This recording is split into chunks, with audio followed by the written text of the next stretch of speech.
कि ये लुटेरों का, माफियाओं का, तमाम तरह के भ्रष्ट अपराधियों का राज चल रहा है। प्रॉपर्टी डीलिंग के काम से जुड़े हुए जो लोग हैं उनकी हत्या हो जा रही है। ठेकेदार जो माफिया हैं वो टेंडर की लड़ाई में जो है अन्य ठेकेदारों की हत्या कर रहे हैं। मुसहर जाति के किसी नौजवान का हाथ काट दिया जा रहा है सामंतों के द्वारा।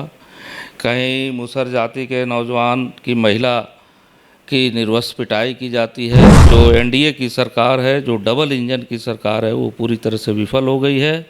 उनका जो सुशासन का जो नारा था, जो उनके शासन का मुख्य स्तंभ था, वो ढह गया है। और नीतीश जी जो हैं, जो माननीय मुख्यमंत्री हैं, वो पैर तक पकड़ते हुए अफसरों का दिख रहे हैं। उनका पूरा इकबाल ख़त्म है। देखिए, बिहार में अपराध चरम पर है। लगातार 2 से 3 दिनों में करीब 53 कहीं ना कहीं घटना को अंजाम दिया गया है। उसको देखते हुए बिहार विधानसभा के नेता प्रतिपक्ष तेजस्वी यादव ने क्राइम बुलेटिन जारी कर दिया है और तमाम अनेक जगहों का जिक्र उन्होंने किया है, जहां पर उन्होंने बताया है कि किस तरीके से क्राइम रेट बिहार में बढ़ा है।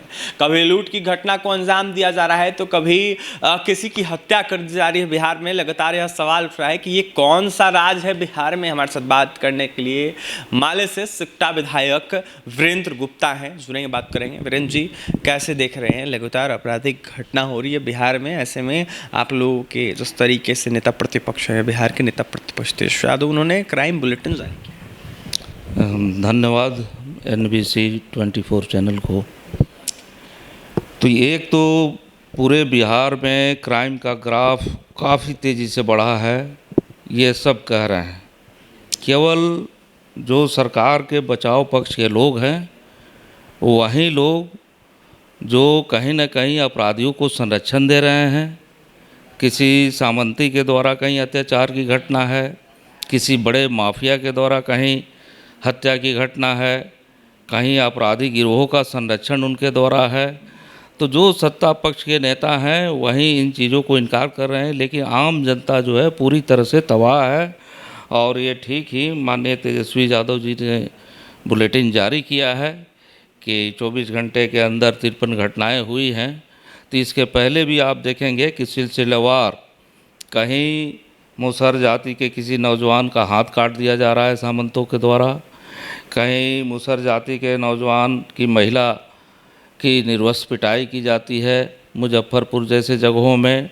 और फिर उसके बाद उसका पति विरोध करता है तो उसके मुंह पर पेशाब तक कर दिया जा रहा है। कहीं आप देखेंगे कि छोटी बच्चियों के साथ बलात्कार की घटनाएं हैं। कहीं दुकानदार अपनी दुकान के काउंटर पर बैठा हुआ है, उसकी भी हत्या हो जा रही है। प्रॉपर्टी डीलिंग के काम से जुड़े हुए जो लोग हैं उनकी हत्या हो जा रही है। ठेकेदार जो माफिया हैं वो टेंडर की लड़ाई में जो है अन्य ठेकेदारों की हत्या कर रहे हैं। और ज़मीन संबंधी मामले जो है हत्या के तो ये काफ़ी बढ़ गए हैं। और दबंगों के द्वारा, भू माफियाओं के द्वारा ज़मीन जो है हड़प अभियान चल रहा है। तो ये सारी की सारी अपराध की घटनाएं, हर नेचर की अपराध की घटनाएं जो हैं, वो साइबर क्राइम से जुड़े हुए भी अपराध की घटनाएं ये पूरे बिहार में खुलेआम चल रही है।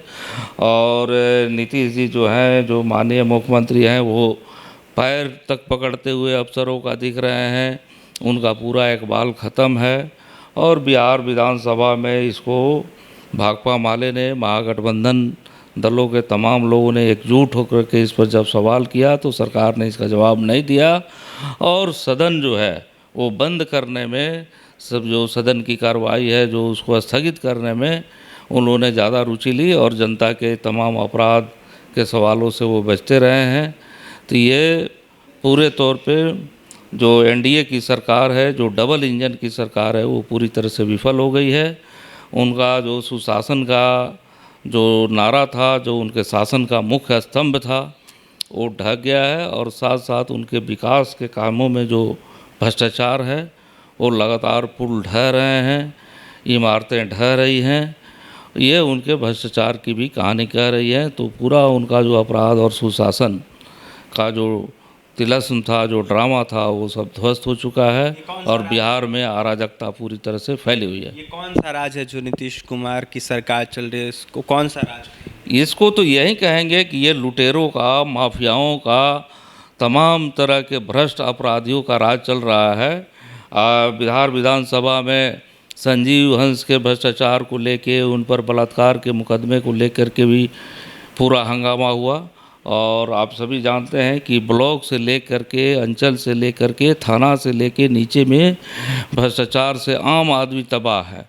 और विकास की जो राशि है, जो जनता के टैक्स के पैसे से विकास की राशि इकट्ठी होती है, उससे काम हो रहा है कहीं बिहार में, तो उसकी लूट हो रही है। और तमाम जो विभागों के सेक्रेटरी हैं नीतीश राज में, बीजेपी के राज में, ये 20-20 साल से एक ही जगह पर बने हुए हैं। इस विभाग से उस विभाग के ये प्रधान सचिव बनाए जाते हैं और सबका आपको भ्रष्टाचार जो है चरम पर है। सबके विदेशों में संपत्ति जमा होने की रिपोर्टें आ रही हैं, लेकिन इस पर कोई कार्रवाई नहीं है। और तमाम वो व्यभिचार में भी लिप्त हैं। ये तमाम रिपोर्टों के बावजूद संजीव हंस पर कोई कार्रवाई नहीं होना, बल्कि उनको प्रमोशन देना, ये साबित करता है कि ये पूरी सरकार जो है भ्रष्टाचार के दलदल में फंसी हुई है। और इसी दलदल में वो सरकार मर जाएगी, वो सरकार ख़त्म हो जाएगी और जो अराजकता है बिहार में ख़त्म होगी और जनता का महागठबंधन के नेतृत्व में सरकार आने वाले दिनों में बहुत जल्दी बनने वाला है। देखिए, आपराधिक घटनाएं बिहार में लगातार हो रही है और ये सरकार जिस तरीके से कार्य कर रही है, जिस तरीके से संरक्षित कर रही है तमाम अनेक लोगों को, भ्रष्टाचार के दलदल में फंस रही है और ऐसे में ये सरकार सीधे सीधे आगे आने वाले दिनों में ख़त्म हो जाएगी। वीरेंद्र गुप्ता, माले विधायक, जमकर एनडीए सरकार पर निशाना साधे थे। ऐसे में डबल इंजन की सरकार को लेकर यह साफ कहते हुए नजर आ रहे थे कि लगातार सत्ता संरक्षित अपराध पूरे बिहार में हो रहा है और इसके मुख्य पुरोधा नीतीश कुमार है। और भी तमाम खबरों के लिए बने रहें हमारे साथ। कैमरे से हमारे सहयोगी विकास है। बहुत बहुत धन्यवाद।